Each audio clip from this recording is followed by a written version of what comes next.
আসসালামু আলাইকুম ওয়া রাহমাতুল্লাহি ওয়া বারাকাতুহু। আশা করি আল্লাহ পাকের অশেষ রহমতে আপনারা ভালো আছেন। জীবন চলার পথে প্রত্যেক মানুষই কোনো না কোনো সমস্যার সম্মুখীন হন। অনেক সময় সেসব সমস্যার উপযুক্ত সমাধান না পেয়ে হতাশায় ভুগতে থাকেন। কিন্তু আল্লাহ তাআলা বান্দার প্রয়োজন মেটানোর জন্য সুন্দর ও নিখুঁত একটি পদ্ধতির শিক্ষা দিয়েছেন, আর তা হল সালাতুল হাজত তথা প্রয়োজনের মুহূর্তের নামাজ পড়া। সালাত অর্থ নামাজ আর হাজত অর্থ প্রয়োজন, সুতরাং মূল অর্থ হল প্রয়োজনের মুহূর্তের নামাজ। আর ইসলামী পরিভাষায় বান্দার যে কোনো বিপদ মুক্তির জন্য বা সমস্যা সমাধানের জন্য 2 রাকাত নামাজ পড়ে আল্লাহর কাছে সাহায্য প্রার্থনা করাকে সালাতুল হাজত বলে। এই নামাজের সংখ্যা 2 রাকাত এবং তা পড়া মুস্তাহাব। সালাতুল হাজত বিপদগ্রস্ত বান্দার খাঁটি সহযোগী। বিপদেই বন্ধুর পরিচয় পাওয়া যায়। দুনিয়ার মুসিবতে বন্ধুর সহযোগিতার অভাব হতে পারে, কিন্তু সৃষ্টিকুলের শ্রেষ্ঠ বন্ধু ও মহান প্রতিপালক আল্লাহর সাহায্যের দরজা বন্ধ হয় না। দরবারে ইলাহির সাহায্যের দরজা সর্বদা বান্দার জন্য উন্মুক্ত। তাই বান্দার জন্য উচিত বিপদে 2 রাকাত সালাতুল হাজত পড়ে আল্লাহর কাছে সাহায্য চাওয়া। এই পদ্ধতি অবলম্বন করলে বান্দা নিজের বিপদে আল্লাহর প্রত্যক্ষ ও পরোক্ষ সাহায্য প্রাপ্ত হবে। আল্লাহর গায়েবী সাহায্য দ্বারা বিপদ মুক্ত হবে। এছাড়াও আল্লাহ রাব্বুল আলামিন পবিত্র কোরআনে বান্দাকে নামাজের মাধ্যমে সাহায্য কামনার শিক্ষা দিয়েছেন। এই মর্মে আল্লাহ তাআলা বলেন, হে মুমিনগণ, তোমরা ধৈর্য ও নামাজের মাধ্যমে সাহায্য প্রার্থনা করো। নিশ্চয়ই আল্লাহ তাআলা ধৈর্যশীলদের সাথেই আছেন। নবী করিম সাল্লাল্লাহু আলাইহি ওয়াসাল্লাম কোনো প্রয়োজন দেখা দিলে সঙ্গে সঙ্গে নামাজে দাঁড়িয়ে যেতেন। অতঃপর কায়মন বাক্যে আল্লাহ তাআলার নিকট প্রয়োজনের সমাধানের জন্য প্রার্থনা করতেন। এটাই ছিল নবীজির প্রয়োজন মেটানোর অনুপম আদর্শ। একইভাবে নবী করিম সাল্লাল্লাহু আলাইহি ওয়াসাল্লাম উম্মতকে নামাজ পড়ার মাধ্যমে নিজ নিজ সমস্যা সমাধানের জন্য আল্লাহর কাছে সাহায্য প্রার্থনার শিক্ষা দিয়েছেন। তাই মুসলিম উম্মার কর্তব্য হল যে কোনো বিপদের সম্মুখীন হলে প্রথমে 2 রাকাত সালাতুল হাজত পড়ে আল্লাহর কাছে সাহায্য প্রার্থনা করা। ব্যক্তিগত, পারিবারিক, সামাজিক, জাতীয় বা আন্তর্জাতিক যে কোনো সমস্যাই হোক না কেন, মুমিন সেই বিপদ থেকে মুক্তির জন্য সালাতুল হাজতের পথ অবলম্বন করবে। দেখা যাবে যে সে বিপদগ্রস্ত মুমিন কল্পনাহীন ও অদৃশ্য সাহায্যপ্রাপ্ত হয়ে বিপদমুক্ত হয়ে যাবে। হাদিস শরীফে সালাতুল হাজতের গুরুত্ব সম্পর্কে বিশদ বর্ণনা হয়েছে। যেমন হযরত হুযায়ফা রাদিয়াল্লাহু আনহু থেকে বর্ণিত, তিনি বলেন, নবী করিম সাল্লাল্লাহু আলাইহি ওয়াসাল্লামের অভ্যাস ছিল যখন গুরুত্বপূর্ণ কোনো প্রয়োজন সামনে আসত তিনি সঙ্গে সঙ্গে নামাজে দাঁড়িয়ে যেতেন। আরেক হাদিসে রাসূল করিম সাল্লাল্লাহু আলাইহি ওয়াসাল্লাম বলেন, যে ব্যক্তির আল্লাহর নিকট অথবা কোনো মানুষের নিকট প্রয়োজন দেখা দেয় সে যেন উত্তম রূপে ওযু করে এবং 2 রাকাত নামাজ পড়ে নেয়। তারপর যেন সে আল্লাহর প্রশংসা এবং নবী করিম সাল্লাল্লাহু আলাইহি ওয়াসাল্লামের প্রতি দরুদ পাঠ করে। মূলত সালাতুল হাজত একটি সাধারণ নফল নামাজ। এটি আদায় করার আলাদা কোনো নিয়ম নেই। স্বাভাবিক নামাজের মতোই উত্তমভাবে ওযু করে 2 রাকাত নফল নামাজ পড়বেন। নামাজ শেষে আল্লাহ তাআলার হামদ ও সানা অর্থাৎ প্রশংসা এবং রাসূল করিম সাল্লাল্লাহু আলাইহি ওয়াসাল্লামের উপর দরুদ পাঠ করে নিজের মনের কথা ব্যক্ত করে আল্লাহর নিকট দোয়া করবেন। এই নামাজ সম্পর্কে এক হাদিসে এভাবে এসেছে, সালফা অর্থাৎ আব্দুল্লাহ ইবনে আবি আওফা থেকে বর্ণিত, রাসূল করিম সাল্লাল্লাহু আলাইহি ওয়াসাল্লাম ইরশাদ করেন, আল্লাহর কাছে বা কোনো আদম সন্তানের কাছে যদি কোনো প্রয়োজন হয় তবে সে যেন ওযু করে এবং খুব সুন্দরভাবে যেন তা করে, পরে যেন 2 রাকাত নামাজ আদায় করে, এরপর যেন আল্লাহর হামদ করে এবং রাসূল করিম সাল্লাল্লাহু আলাইহি ওয়াসাল্লামের উপরে দরুদ সালামের পরে এই দোয়াটি পড়ে, যার অর্থ, আল্লাহ ছাড়া কোনো ইলাহ নেই, তিনি অতি সহিষ্ণু ও দয়ালু, সকল দোষ ত্রুটি থেকে পবিত্র তিনি, মহান আরশের প্রভু, সকল প্রশংসা আল্লাহর, তিনি সারা জাহানের রব, আপনার কাছেই আমরা যাঞ্চা করি, আপনার রহমত আকর্ষণকারী সকল পুণ্যকর্মের ওসিলায় আপনার ক্ষমা ও মাগফিরাত আকর্ষণকারী সকল ক্রিয়াকাণ্ডের বরকত, সকল নেক কাজ সাফল্য লাভের এবং সব ধরনের গুনাহ থেকে নিরাপত্তা লাভের। আমার কোনো গুনাহ যেন মাফ ছাড়া না থাকে, কোনো সমস্যা যেন সমাধান ছাড়া না যায়। আর আমার এ প্রয়োজন যাতে রয়েছে আপনার সন্তুষ্টি, তা যেন অপূরণ না থাকে। হে আর রহমানুর রহিম, হে সর্বশ্রেষ্ঠ দয়ালু। সুতরাং দোয়ার ক্ষেত্রে হাদিস শরীফে বর্ণিত দোয়াটি অন্যান্য দোয়ার সাথে নামাজের শেষে বিশেষভাবে পড়া যেতে পারে, তবে পড়তেই হবে এমন কিছু নয়। আপনি আপনার মতো করে দোয়া করলেও কোনো অসুবিধা নেই। মানুষ আল্লাহর সৃজিত নিয়ামত দ্বারা কল্যাণ লাভ করে। আল্লাহর নিয়ামত রাজির মধ্যে বান্দার ইহ পরকালীন শান্তি নিহিত। বান্দার কর্তব্য নিয়ামতের শুকরিয়া আদায় করা। আল্লাহর শুকরিয়া আদায় করলে বান্দার রিজিক বৃদ্ধি পায়। তাই বান্দা যখন কোনো নিয়ামত প্রাপ্ত হয় অথবা কোনো বিপদ থেকে মুক্তি পায়, তখন আল্লাহর শুকরিয়া আদায় করা উচিত। শুকরিয়া আদায় করার নিয়মও ইসলামে বলে দেওয়া হয়েছে। শুকরিয়া শব্দটি আরবি, অর্থাৎ কৃতজ্ঞতা। ইসলামী পরিভাষায় আনন্দ বা সুখের কারণে আল্লাহর প্রতি কৃতজ্ঞতা প্রকাশ করাকে শুকর বলা হয়। রসুল পাক সাল্লাল্লাহু আলাইহি ওয়াসাল্লাম একাধিক হাদিসে সিজদায়ে শুকরিয়া আদায় করার কথা বলেছেন। তবে এই সিজদা থেকে উদ্দেশ্য হলো 2 রাকাত নামাজ পড়া, যাকে সালাতুশ শুকর বা সিজদার নামাজ বলা হয়। ইমাম আবু হানিফা রাহিমাহুল্লাহ এর বর্ণনা মতে সিজদায়ে শুকর বাক্যটির মধ্যে সিজদা দ্বারা রূপক অর্থের নামাজকে বোঝানো হয়েছে, কিন্তু গ্রহণযোগ্য ফতোয়া অনুযায়ী অজু সহকারে কিবলামুখী হয়ে একটা সিজদা দেওয়ার মাধ্যমেও শুকরিয়া আদায় করা যায়। সুতরাং কোনো বান্দা যদি 2 রাকাত নফল নামাজ দ্বারা শুকরিয়া আদায় করে, তখন তাকে সালাতুশ শুকর বলবে।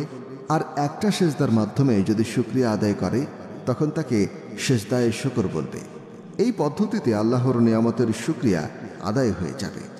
সালাতুশ শুকরের রাকাতের সংখ্যা নির্দিষ্ট নয়, কিন্তু 2 রাকাতের কম না হওয়া চাই, আর তা নিষিদ্ধ বা মাকরুহ সময়ে আদায় করা যাবে না। সালাতুশ শুকরের স্বতন্ত্র কোনো নিয়ম নেই, বরং অন্যান্য নফল নামাজের মতো করেই আদায় করবে। শুকর আদায়ের নির্দেশ। আল্লাহর নিয়ামত অসীম, বান্দার পক্ষে তা গণনা করা সম্ভব নয়। আবার সেসব নিয়ামতের শুকর আদায়ের সময়সীমারও অন্ত নেই।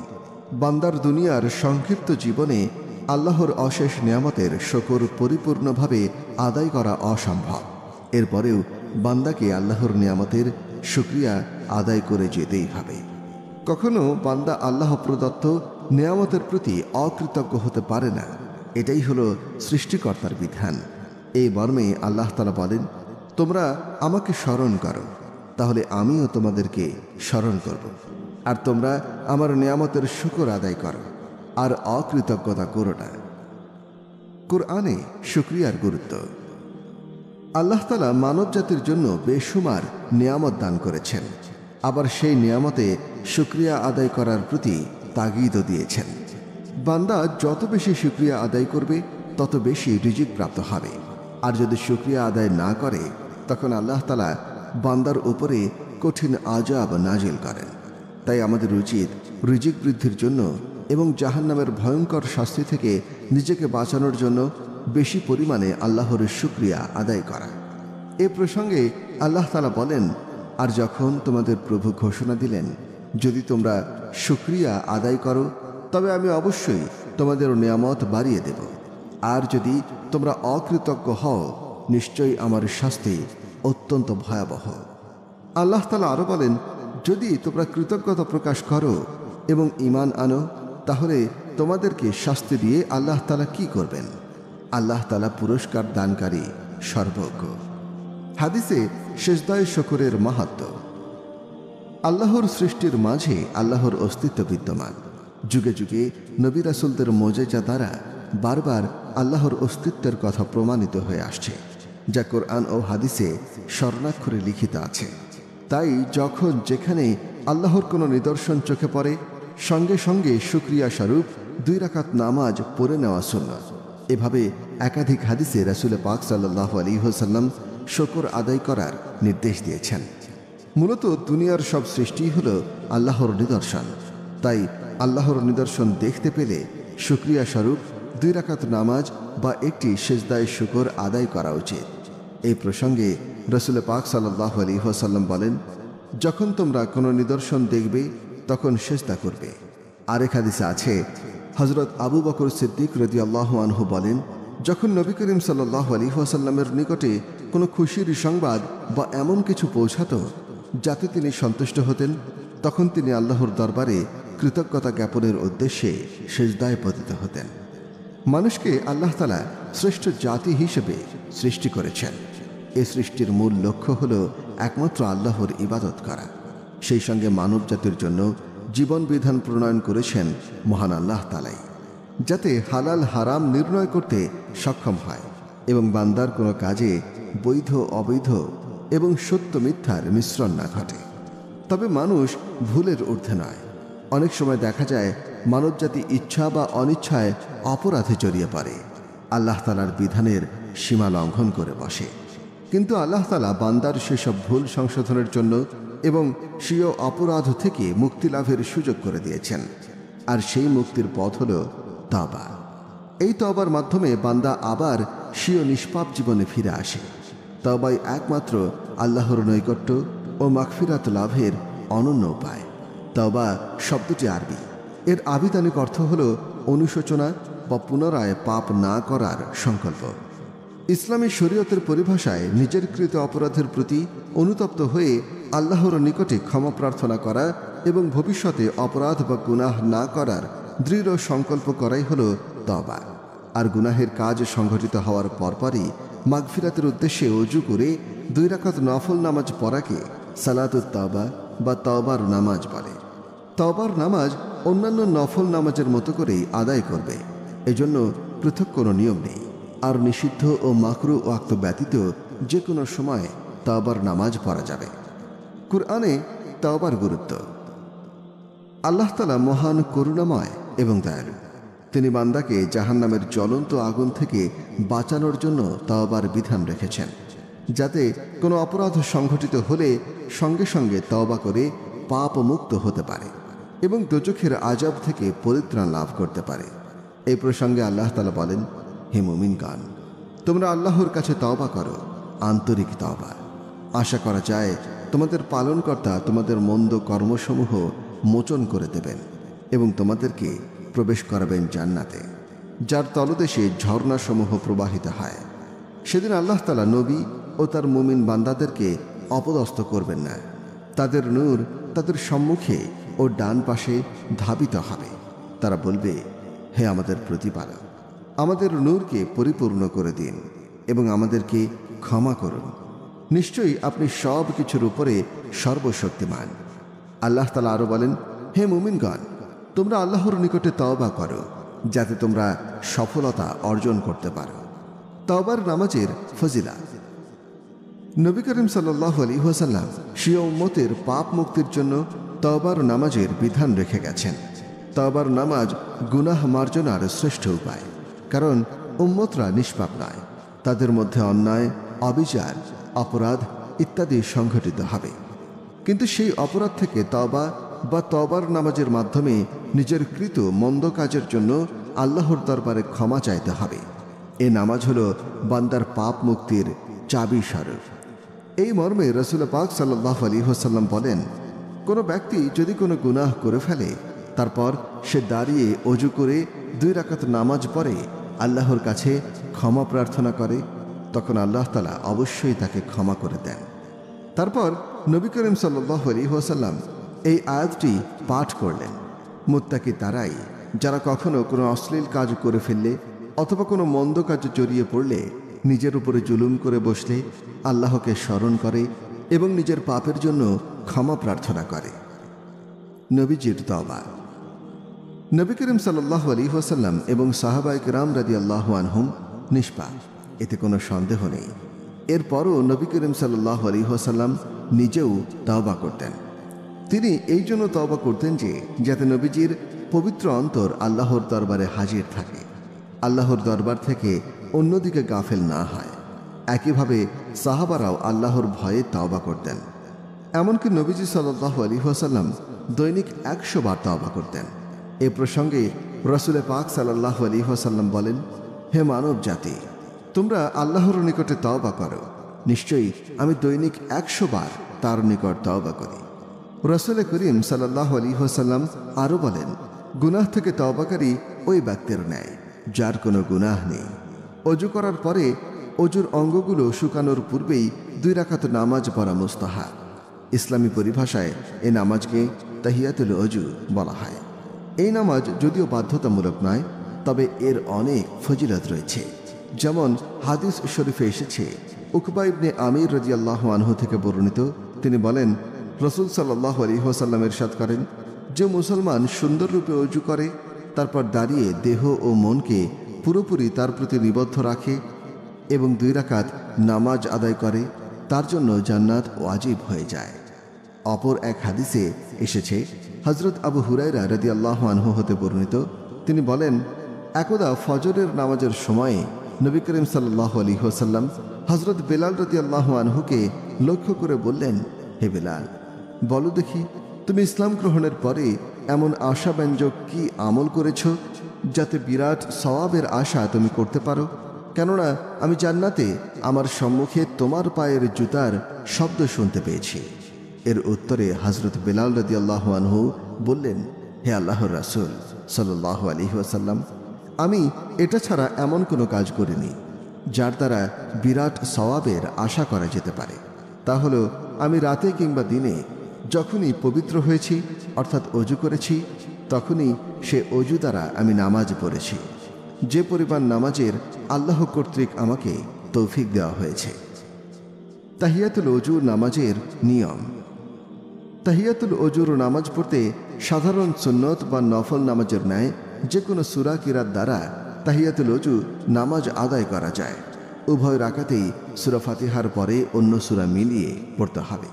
আখেরি বৈঠক আত-তাহিয়াতু, দরুদ শরীফ ও দোয়ায়ে মাসুরা সব পড়ে স্বাভাবিক নামাজের মতোই সালাম ফেরাতে হবে। নামাজের নিষিদ্ধ সময় ছাড়া যে কোনো সময় অজু করার পরে এই নামাজ পড়া যায়। অর্থাৎ যে 3 সময় নামাজ পড়া নিষিদ্ধ: 1. সূর্য উদয়ের সময়, 2. ঠিক দুপুরে যখন সূর্য মাথার সোজাসুজি থাকে, 3. সূর্য ডোবার সময়। তাছাড়া বাকি যে কোনো সময় এই তাহিয়াতুল ওযু নামাজ পড়া যায় বলে হাদিস শরীফে বর্ণিত হয়েছে। 2 রাকাত সালাত ও বিশেষ দোয়ার মাধ্যমে আল্লাহ তাআলার নিকটে পছন্দনীয় বিষয়ে মন ধাবিত হওয়ার জন্য আশা করা, অর্থাৎ 2টি বিষয়ের মধ্যে কোনটি অধিক কল্যাণকর হবে এ ব্যাপারে আল্লাহর নিকট 2 রাকাত সালাত ও ইস্তেখারার দোয়ার মাধ্যমে সাহায্য চাওয়ার নামই হল ইস্তেখারা। ইস্তেখারা কখন করতে হয়? মানুষ বিভিন্ন সময় একাধিক বিষয়ের মধ্যে কোনটিকে গ্রহণ করবে সে ব্যাপারে দ্বিধাদ্বন্দ্বে পড়ে যায়, কারণ কোথায় তার কল্যাণ নিহিত আছে সে ব্যাপারে কারোরই জ্ঞান নেই। তাই সঠিক সিদ্ধান্তে উপনীত হওয়ার জন্য আসমান জমিনের সৃষ্টিকর্তা, অতীত, বর্তমান, ভবিষ্যৎ সকল বিষয়ে যার সম্যক জ্ঞান আছে, যার হাতে সকল ভালো মন্দের চাবিকাঠি, সে মহান আল্লাহ তাআলার নিকটে উক্ত বিষয়ে সিদ্ধান্ত গ্রহণের জন্য সাহায্য প্রার্থনা করতে হয়, যেন তিনি তার মনের সিদ্ধান্তকে এমন জিনিসের উপরে স্থায়ী করে দেন যা তার জন্য উপকারী এবং কল্যাণকর হয়, যার ফলে তাকে পরবর্তীতে আফসোস করতে না হয়। এই নামাজের নির্দিষ্ট সময় নেই, সাধারণ নফলের হুকুমেই পড়ে এটি। ইস্তিখারার উদ্দেশ্যে 2 রাকাত সালাত পড়তে হয়। এক্ষেত্রে কতক ওলামায়ে কেরাম প্রথম রাকাতে সূরা কাফিরুন এবং দ্বিতীয় রাকাতে সূরা ফাতিহার পরে সূরা ইখলাস পড়তেন। তবে যে কোনো সূরা পড়া যাবে। নামাজের সালাম ফিরিয়ে আল্লাহ তাআলার বরত্ব ও মর্যাদার কথা মনে জাগ্রত করে একান্ত বিনয় ও নম্রতা সহকারে আল্লাহর প্রশংসা ও নবী করিম সাল্লাল্লাহু আলাইহি ওয়াসাল্লামের উপরে দরুদ পেশ করার পরে নিচের দোয়াটি পাঠ করবে। হযরত জাবের রাদিয়াল্লাহু আনহু থেকে বর্ণিত, তিনি বলেন, রাসূল করিম সাল্লাল্লাহু আলাইহি ওয়াসাল্লাম প্রত্যেক কাজে আমাদের ইস্তেখারা করা সম্পর্কে এমনভাবে শিক্ষা দিতেন যেভাবে কুরআনের সূরা শিক্ষা দিতেন। তিনি বলতেন, তোমাদের কেউ যখন কোনো কাজ করবে তখন সে 2 রাকাত নফল নামাজ আদায় করবে, এরপর নিম্নোক্ত দোয়া পড়বে: হে আল্লাহ, আমি আপনার কাছে কল্যাণ চাই আপনার ইলমের সাহায্যে। আপনার কাছে শক্তি কামনা করি আপনার কুদরতের সাহায্যে। আপনার কাছে অনুগ্রহ চাই আপনার মহা অনুগ্রহ থেকে। আপনি সর্বসময় ক্ষমতার অধিকারী, আমার কোনো ক্ষমতা নেই। আপনি সর্বজ্ঞ, আমি কিছুই জানি না। আপনি সকল গোপন বিষয়ে পূর্ণ অবগত। হে আল্লাহ, আপনার ইলমে এ কাজ, এখানে নিজের উদ্দেশ্যপূর্ণ জিনিসের কথা উল্লেখ করবেন। আমার দিন, আমার জীবন, জীবিকা ও কর্মফলের দিক থেকে, বা তিনি নিম্নোক্ত শব্দগুলো বলেছিলেন, এ কাজ দুনিয়া ও আখিরাতের দিক থেকে ভালো হয়, তবে তা আমাকে করার শক্তি দান করুন। পক্ষান্তরে আপনার ইলমে এ কাজ, অর্থাৎ নিজের প্রয়োজনীয় কাজ, যদি আমার দিন, আমার জীবন, জীবিকা এবং কর্মফলের দিক থেকে, অথবা বলেছিলেন দুনিয়া ও পরকালের দিক থেকে মন্দ হয়, তবে আমার ধ্যান কল্পনা এ কাজ থেকে ফিরিয়ে নিন। আমার খেয়াল আমার অন্তর থেকে দূরীভূত করে দিন, আর আমার জন্য যেখানেই কল্যাণ নিহিত রয়েছে এর ফয়সালা করে দিন, এবং আমাকে এর উপরেই সন্তুষ্ট করে দিন। এরপর নিজের প্রয়োজনের কথা ব্যক্ত করবেন। আমার প্রাণপ্রিয় দর্শক শ্রোতা বন্ধুরা, আপনারা কষ্ট করে সম্পূর্ণ ভিডিওটি দেখলেন। যদি এমন আরও গুরুত্বপূর্ণ ইসলামিক ভিডিও পেতে চান, তাহলে অবশ্যই আমাদের চ্যানেলটিকে সাবস্ক্রাইব করুন এবং লাইক, কমেন্ট করে আপনার মূল্যবান মতামত আমাদেরকে জানান। ভালো থাকবেন, সুস্থ থাকবেন। আজকের মতো বিদায় নিচ্ছি। আলোচনা হবে অন্য কোনো বিষয় নিয়ে, অন্য কোনো ভিডিওতে। আসসালামু আলাইকুম ওয়া রাহমাতুল্লাহ।